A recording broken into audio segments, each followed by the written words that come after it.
Hi, or welcome to Show Studio's video review series. I'm Show Studio Fashion Editor Georgina Evans and joined by Show Studio Content Editor Calum Knight. Hello. It is the first day of Paris Fashion Week Spring Summer 20, so rather exciting. And especially exciting, hugely phenomenally exciting, because Telfar have decided to show outside of New York for the first time in Paris on the first day. Very, very, very exciting. Telfar show is something that I've always wanted to see and never been able to because they show in New York. And there is always an amazing element to a Telfar show. When I say show, it's almost like a project, like an art piece, like a display of creativity. And obviously that's what a fashion show is in turn, but a Telfar show, sometimes it's performative music, sometimes it's art, sometimes it's video. And this time was video and a runway, and also just a little bit of fun. A continuation from New York, Telfar showed did a screening of the film that we just saw, which is really, really fantastic, and has all the looks that we had coming out with the models around the space, which was amazing. It was this beautiful, well, I say beautiful building, but it's actually a nightclub. It's called Cigale. Mm-hmm. Thank you. And so it's a big screening of the film, which is really beautiful. All the looks coming out as they appear on screen, which I thought was a really nice touch. But there's lots of really emotive, powerful imagery. So models standing on floating devices in the middle of the ocean, and kind of going through a faux security, which apparently was all filmed in Telfar Studio, which is kind of incredible. And kind of mouth swabs and the general kind of difficulties you have going through security, and just really beautiful moments of kind of talking, rapping, singing, looking, or every time the models kind of changed as well, there was a really beautiful moment. So they'd pivot to a different model, and then there'd be two more models suddenly appearing on the float in a different position. It was just really, really beautifully done, but again, as I say, really emotive. So notes to immigration, obviously, as they're going through the airport. Notes to immigration again as well, with floating on the water. This slight kind of refugee tone to it, but just really, really beautifully shot. The clothes looked absolutely fantastic in the film.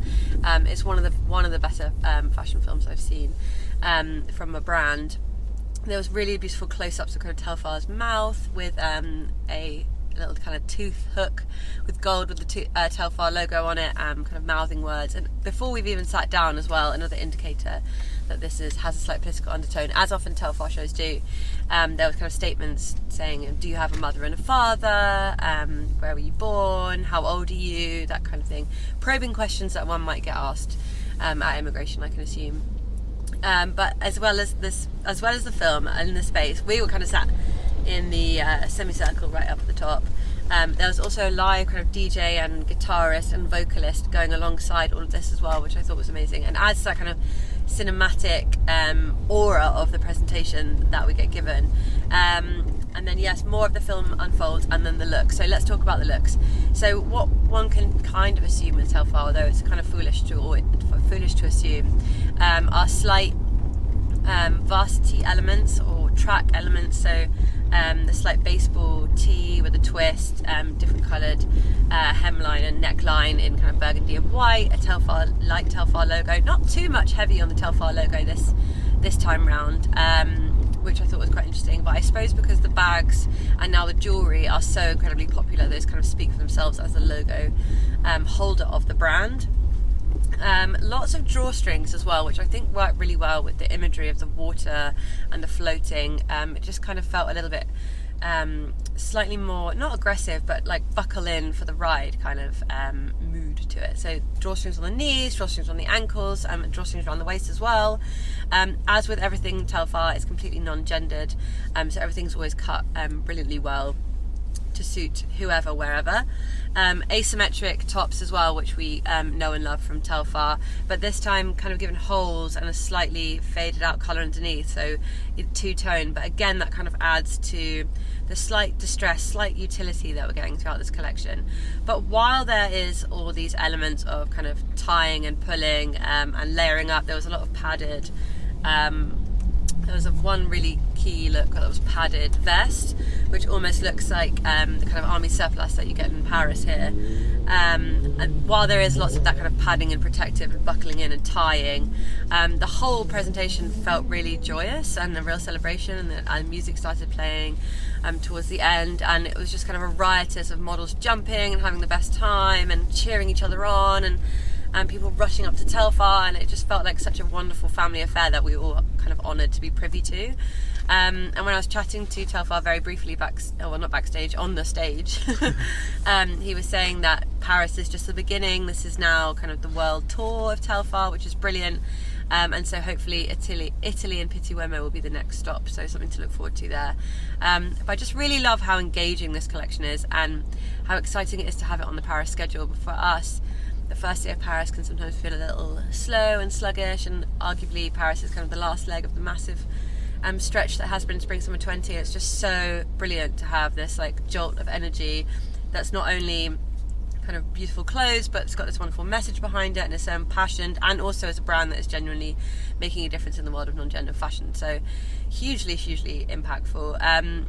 I am really interested to see how these clothes kind of get worn and manipulated, because the bags have done so exceptionally well. Someone called them the millennial Birkin the other day, which I can't tell if Telfar's going to love or hate. And then also they've recently brought out the logoed earrings and jewellery, which is something they were making for the collections anyway. It just kind of made sense to do, and I'm sure those will just go as hotcakes as the bags are also. But it was really interesting that the clothes were a lot more, not pared down, but a lot less logoed, a lot less Telfar obvious, if that makes sense, aside from the kind of tropes that we look for, like the asymmetry and the kind of asymmetric stylings. The waffle. The millennial Birkin is amazing. That's the best thing I've heard all day. Yeah. I think it's actually worth noting that whilst he opened Paris Fashion Week, he isn't on the schedule. He drew that crowd by himself. And what a crowd it was, by the way. Really great turnout. But he's actually not on the schedule. I don't know if they just didn't want to pay, or some people don't feel that they want to, and that they don't want that. Anyway, so that's just actually worth noting, that he still is kind of doing things alone and in his own breadth, and however he wants to. He's been going since 2005, and he is the first to admit that actually everything that he achieved, everyone, lots of people told him he couldn't. But he doesn't kind of say it in a "I told you so" way, and you could really feel that today. It was super celebratory, and it did feel that this collection was slightly taking stock of the last nearly 15 years. Yeah.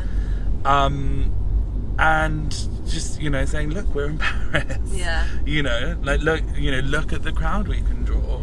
I also thought it was really interesting that the kind of aura and mood of the collection, I thought it was really going to dramatically change because it's not in New York. And when I think of Telfar, I think Americana. There's so many references to Americana. In fact, some of the millennial Birkins, Telfar bags, had kind of American flag prints on them, and it's something that Telfar does quite a lot.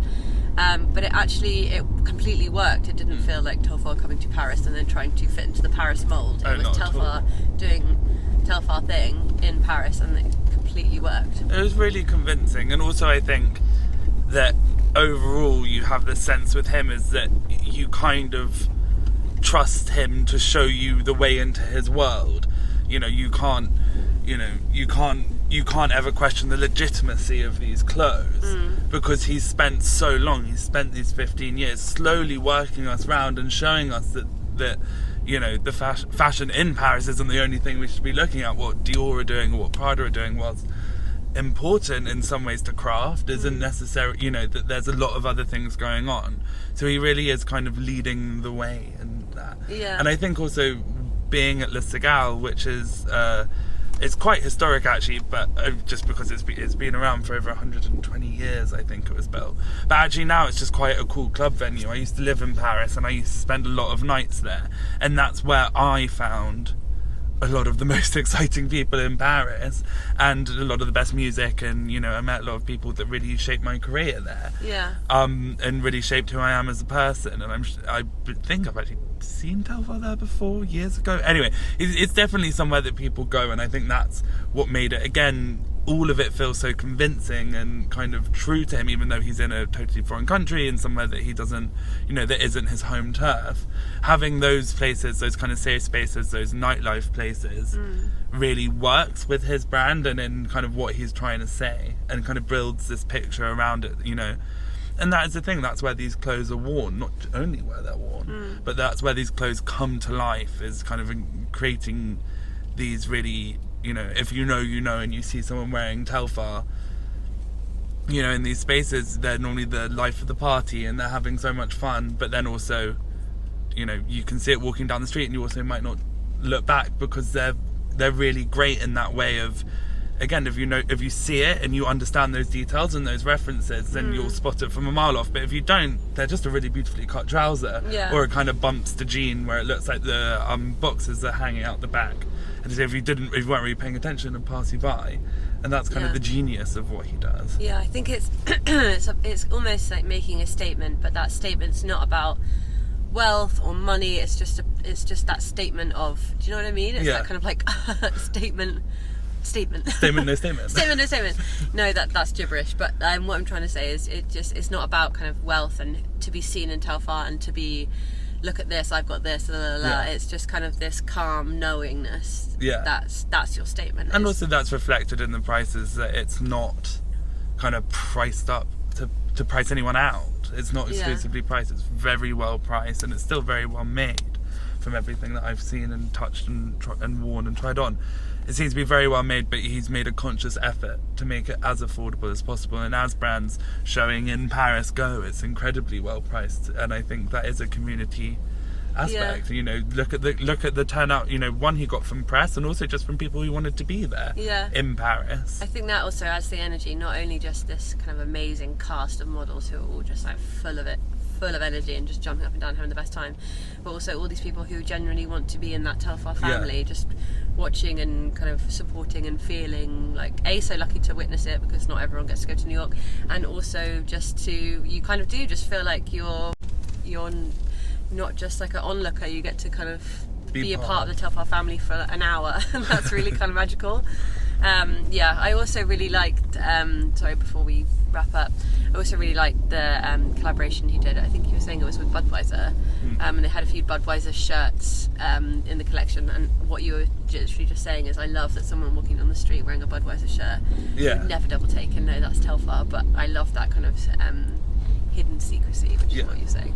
Anyway, so in case you can't tell, very, very, very exciting. Really, really pleased to have seen. I'm so excited to see where Telfar goes. I really love the idea of kind of mapping the globe, because it feels so in keeping with Telfar, and is also really nodding to this very political message that they've been saying through the film and through the fashion, because what better way to kind of conquer immigration than literally to take your brand all over the world. Anyway, so beautiful, great collection. Definitely watch the film if you can, and make sure to comment, let us know if you agree. What did you think? Where would you like to see Telfar go next? Maybe let us know. So like, comment, subscribe if you're watching through YouTube, and make sure to visit Show Studios so you can see all of the fantastic collection alongside this review. We'll see you soon.